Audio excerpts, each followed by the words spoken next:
பாக்யா அவங்க வீட்டில் கதவை மூடிட்டு தூங்கலான்னு போவாங்க. கரெக்டாக கதவை மூடும்போது கோபி அங்கே வந்துடுவார். பாக்யா, எங்கள் அம்மா தூங்கிட்டாங்களா? நான் எங்கள் அம்மா கிட்ட கொஞ்சம் ஹார்ஸாக பேசிட்டேன். அப்படி பேசியிருக்க கூடாது தான், கொஞ்சம் எமோஷ்னலாக பேசிட்டேன்.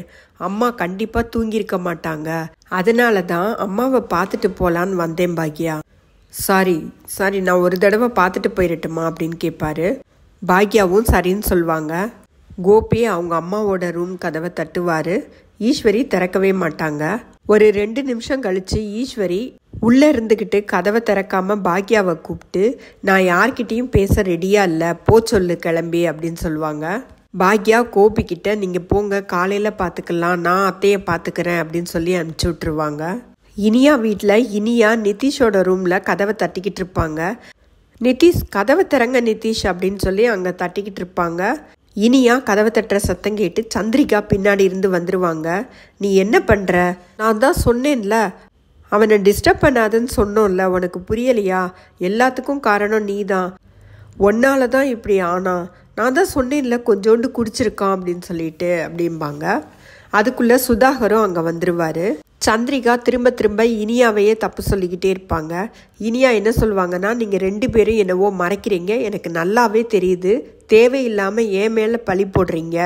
நான் அன்னைக்கு ஹோட்டலில் ஆகாஷை பார்த்து பேசினேன் தான், ஆனால் எப்படி இருக்கன்னு மட்டும்தான் கேட்டேன், வேற எதுவும் தேவையில்லாமல் கேட்கல. இதுதான் பிரச்சனையான்னு நான் நிதிஷ்கிட்டேயே கேட்டுக்கிறேன், நீங்கள் கதவை திறங்க அப்படின்னு சொல்லுவாங்க. சந்திரிகா திரும்பவும் கதவையெல்லாம் திறக்க முடியாது இனியா, நீ இப்படி பண்ணதை நினச்சி தான் அவன் இந்த மாதிரி ஆயிட்டான் அப்படின்னு சொல்லுவாங்க. இனியா என்ன சொல்லுவாங்கன்னா, கன்ஃபார்மாக நீங்கள் 2 பேரும் ஏதோ மறைக்கிறீங்க, எனக்கு நல்லாவே தெரியுது, அது என்ன பிரச்சனை போய்கிட்டு இருக்குன்னு எனக்கு தெரிஞ்சாகணும், சொல்லுங்க அப்படின்னு சொல்லி கேட்பாங்க. சுதாகரும் எதுவுமே சொல்ல மாட்டாரு. அதுக்குள்ளே கிளம்பி போயிடுவாங்க. இனியா கிளம்பி போனதும் சுதாகர் சந்திரிகா கிட்ட, ரொம்ப நாள்லாம் இதை மறைச்சு வைக்க முடியாது, இனியா கேள்வி கேட்குற பொண்ணு, அவகிட்ட இதை மறைக்கிறது ரொம்ப கஷ்டம், சீக்கிரமாக உன் பையனை திருந்தி வாழ சொல்லு அப்படின்னு சொல்லிட்டு போயிடுவார். பாக்யாவும் செல்வியும் ஹோட்டலில் வேலை பண்ணிக்கிட்டு இருப்பாங்க.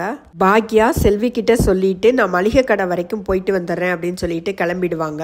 அவங்க ரோட்டில் நடந்து போய்கிட்டு இருக்கும்போது ஒரு லேடி கொஞ்சம் தூரத்தில் மயக்கம் போட்டு விழுவாங்க.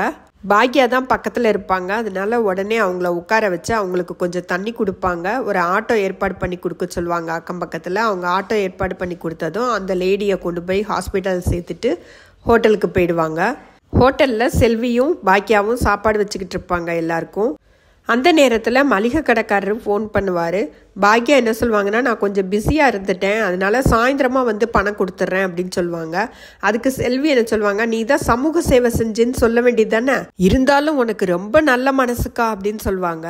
பாக்யா என்ன சொல்லுவாங்கன்னா, ஹாஸ்பிட்டலில் அந்த லேடியை அட்மிட் பண்ணதுக்கப்புறமா அவங்க பையனை ஃபோன் பண்ணி வர சொல்லிட்டு நான் அப்படியே வந்துட்டேன். அந்த லேடியோட நம்பர் கூட நான் வாங்கல செல்வி, சாயந்தரமாக தான் ஒரு தடவை போய் பார்த்துட்டு வரணும் அப்படின்னு சொல்லிக்கிட்டு இருப்பாங்க. அதுக்குள்ளே வார்டு கவுன்சிலர் அங்கே பைக்கில் வருவார். செல்வி பாக்யா கிட்ட, அக்கா வம்பு வந்துடுச்சுக்கோ, வம்பு பைக்கில் வருது அப்படின்னு சொல்லுவாங்க. வார்டு கவுன்சிலர் ஏழுமலை உள்ளே வந்துட்டு பாக்யாவை கையெடுத்து கும்பிடுவார். பாக்யாவும் செல்வியும் சாப்பாடு தான் சாப்பிட வந்திருக்காருன்னு நினச்சிக்கிட்டு, இப்போதைக்கு மீல்ஸ் மட்டும்தான் சார் இருக்குது, மற்ற எல்லாமே காலி ஆயிடுச்சு, நீங்கள் சாப்பிட்றதா இருந்தால் மீல்ஸ் மட்டும்தான் சாப்பிடலாம், கலாட்டா எதுவும் பண்ணி சாப்பிட்டுட்டு இருக்கிறவங்கள அனுப்பிச்சி விட்டுறாதீங்க சார் ப்ளீஸ் அப்படின்னு சொல்லிட்டு சொல்லுவாங்க பாக்யா. அந்த ஏழுமலை வார்டு கவுன்சிலர் கையெடுத்து கும்பிடுவார் பாக்யாவை. ரொம்ப ரொம்ப நன்றி மேடம், நீங்கள் இந்த ஹோட்டல் ஆரம்பித்ததுலேருந்து எவ்வளவோ குடைச்சல் கொடுத்துருக்கேன் உங்களுக்கு, ஆனால் அதையெல்லாம் மனசில் வச்சுக்காம எவ்வளோ பெரிய உதவி பண்ணியிருக்கீங்க அப்படின்னு சொல்லிட்டு நன்றி சொல்வார். எதுக்குன்னு பாக்யா கேட்பாங்க.